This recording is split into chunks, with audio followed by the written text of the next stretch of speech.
So guys, ililipat ko yung notebook dyan. Lipat natin yung filter. Yan. Nilagay ko dyan yung notebook guys. Bubuksan natin to.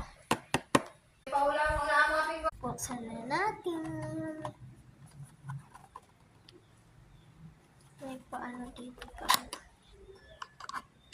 Palit na ulit natin yung filter. Okay na yan.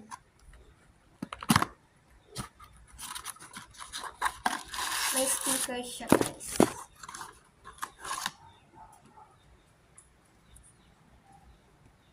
Hindi ko alam kung para saan eh. Tanan!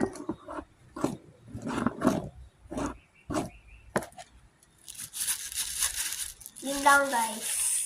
Okay guys. May buko.